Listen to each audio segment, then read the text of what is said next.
Siang, kembali lagi di channel Open Portfolio Saham. Kali ini saya akan membahas bagaimana kondisi portfolio saya di akhir penutupan bursa tanggal 2 Agustus 2024. Sekaligus, seperti yang sudah diketahui, minggu lalu banyak sekali ada beberapa emiten yang sudah mengeluarkan laporan keuangan, termasuk emiten yang saat ini ada di dalam portfolio saya. Kalau di minggu sebelumnya saya membahas sedikit key stats dari emiten SIDO dan CK, kali ini akan ada 5 emiten yang akan saya bahas yang telah mengeluarkan laporan keuangan Q2 2024, yaitu ada emiten PTSN, PTBA, POWR, ELSA, dan BES. Oke, sebelum kita bahas laporan keuangan tersebut, key pointnya dari laporan keuangan tersebut, ini saya mau memberitahukan kondisi dari portfolio saya. Seperti yang bisa dilihat, tidak ada perubahan baik dari porsi cash dan porsi dari portfolio saya juga, begitu. Hanya saja ada perubahan dari floating profit atau floating loss dari setiap emiten yang saya manage, begitu. Nah, baik, saya akan membahas pertama dari emiten PTSN. Nah, PTSN udah keluarin laporan Q2 2024. Di sini kita bisa lihat sebenarnya di Q2 2024 itu berhasil ada kenaikan dari net income-nya ya. Jadi dari yang sebelumnya di Q1 ada di 32 miliar rupiah. Nah, di Q2 net income-nya ada di 38 miliar rupiah. Ya, ada kenaikan di sini.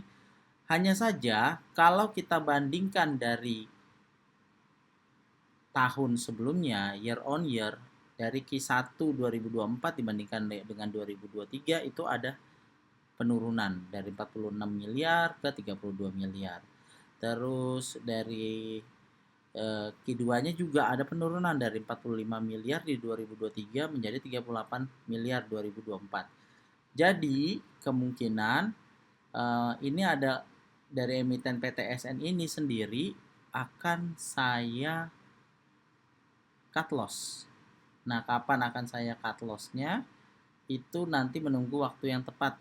Kalau misalnya mereka mungkin ada kenaikan.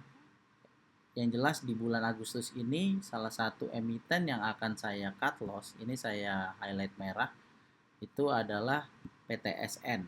Ini kemungkinan besar akan saya cut loss. Oke, lanjut kita bahas di PTBA. Oke, PTBA ini adalah saham cyclical favorit saya, batubara favorit saya.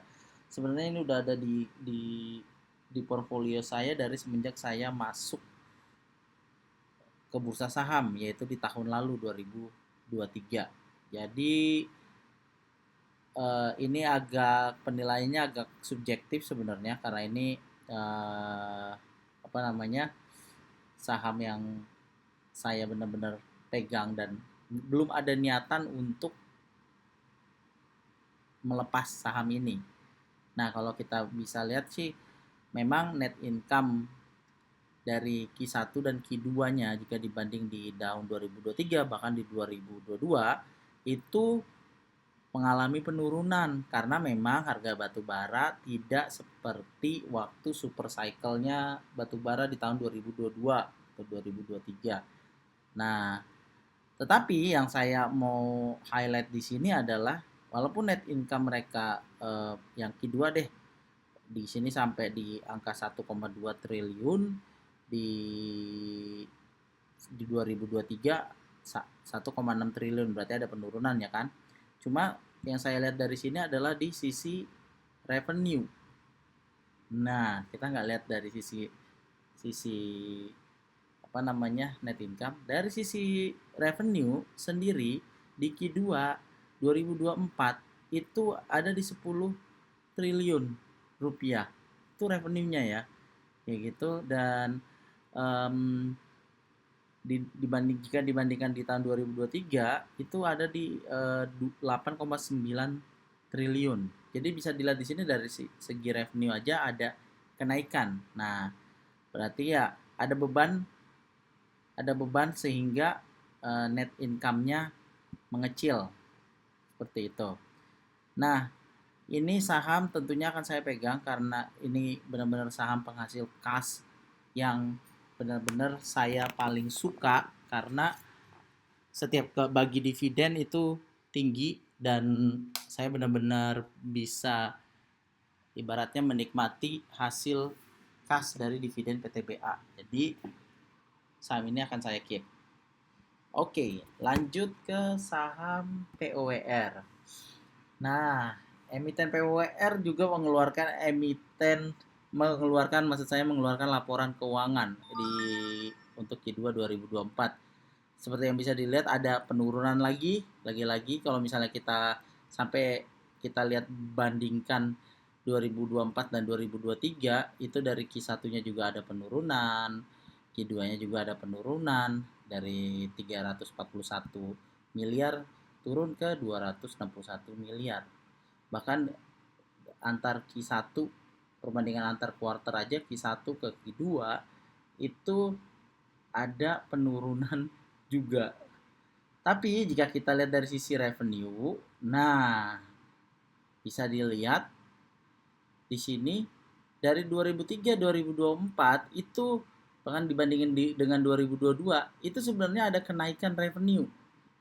Nah, berarti ada beban yang cukup besar sehingga net income-nya rendah. Nah, saya nggak akan bahas secara mendetail kenapa kenapa net income-nya rendah jika kita lihat ada kenaikan revenue ini. Hanya saja saya memutuskan untuk mengkeep PWR ini karena ini saham dividend play favorit saya juga. Ini adalah sumber kas saya. Jadi saya nggak akan melakukan cut loss ke saham PWR walaupun saat ini kondisinya sedang floating loss di hanya sedikit minus 0,98% dibandingkan PTBA ya di minus 11,25%. Jadi keputusannya PWR akan saya keep. Oke. Lalu kita ke saham Elsa. Ini adalah saham favorit saya. Saham emiten cyclical, terus siklus oilnya juga belum jalan. Saat ini kondisinya saya ada floating profit di 24,31%. Cuma yang sangat saya sayangkan saya kurang banyak ngambilnya ya. Itu aja.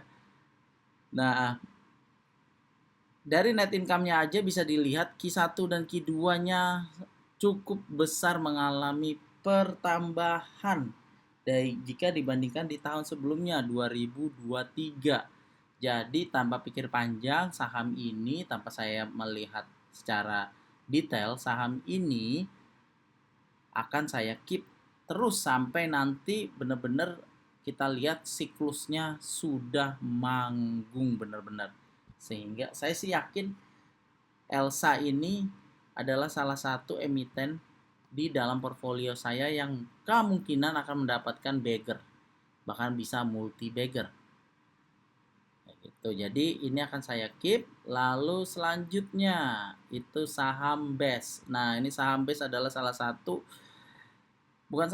dia adalah emiten dalam portfolio saya yang floating loss-nya paling besar. Hanya saja saya memperlakukan BES ini sebagai saham aset play karena nilai aset dia lebih tinggi dari nilai market cap-nya saat ini. Kayak gitu. Nah, kabar baiknya adalah di Q1 yang net income-nya masih minus, Q2 berhasil naik ke 20 miliaran. Berarti ada sales di situ. Nah, dari sini sih saya bisa melihat kemungkinan siklus untuk industrial property bisa jadi akan mulai jalan, ditambah nanti akan ada berita soal pemotongan suku bunga The Fed yang yang direncanakan akan dilakukan pada bulan September 2024. Jadi saya masih memegang harapan untuk saham aset play ini akan saya keep sampai saya melihat siklusnya manggung. Oke, jadi dari laporan keuangan tadi yang sudah kita bahas, 5 laporan keuangan, saya menyimpulkan bahwa saya akan melakukan cut loss PTSN. Di sini sih saya sudah floating loss di 8,13%. Mungkin saya coba lihat dulu kondisinya sampai akhir Agustus, baru saya melakukan cut loss apabila untuk penambahan cash saya juga sih kebetulan, karena saya ingin menambahkan ke saham-saham yang tadi saya sempat bilang untuk saya tahan, ya seperti PTBA, PWR, Elsa, dan BES. Jadi dari PTSN ini nanti cashnya akan saya salurkan ke saham-saham tersebut. Itu aja dari saya untuk video minggu ini. Sampai ketemu lagi di video selanjutnya. Semoga kita investor saham selalu diberikan kesehatan dan bisa terus bertumbuh di bursa tercinta kita, Bursa Efek Indonesia. Terima kasih.